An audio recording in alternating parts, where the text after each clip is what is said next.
Well, hello, public safety family. I'm back. I took a little sabbatical. I was off traveling with my fam, but now I am back to give you the news. I am Jason Karp, Esquire from the Public Safety Network here on PSN News of the Day, our nod to public safety. You give me 3 minutes, I'm gonna blow your mind.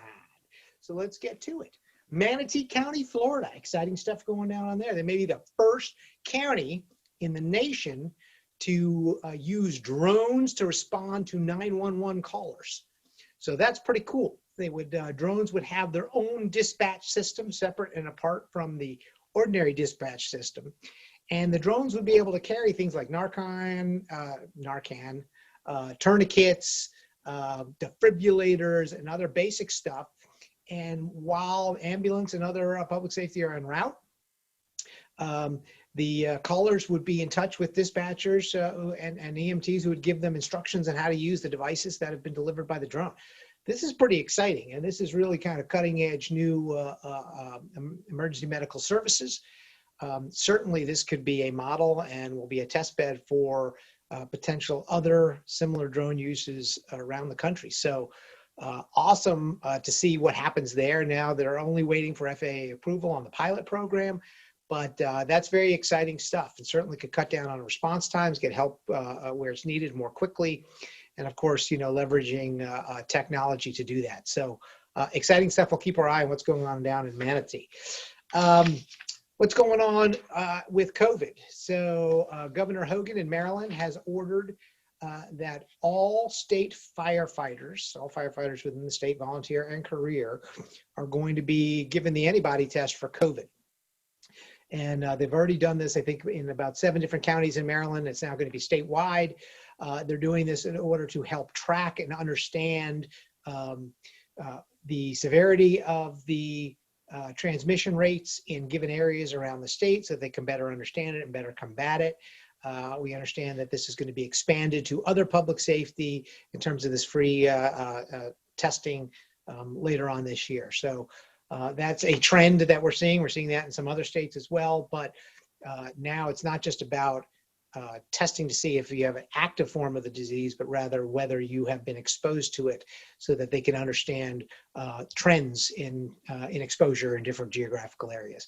So lots of interesting stuff going on there. Of course, we're getting into the fall. We're getting into cold and flu season, and experts are expecting an uptick and already seeing an uptick in COVID cases. So again, really important that everybody stay safe and we keep our eye on this. This is not over. We're going into phase 2, and we're all going to have to hunker down and work together to get through this.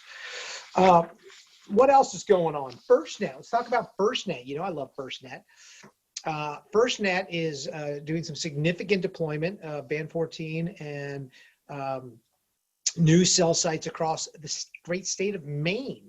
And in particular, and bear with me here, we've got Aroostook, Penobscot, Oxford, Somerset, Hancock, Kennebec, and Knox counties. So are going to be seeing some new infrastructure. AT&T FirstNet is also updating about 150 different sites, existing sites, and for not only to handle Band 14 and FirstNet services, but also in preparation of the rollout of 5G. So great expansion going on there. That's exciting. And then finally, for today's news, there is a new device going to be used up in Boston, well, at least it's created by a Boston startup. I guess it'll be used everywhere. Crazy. Called the Dronut. Now, anything that sounds like donut, I want to eat it.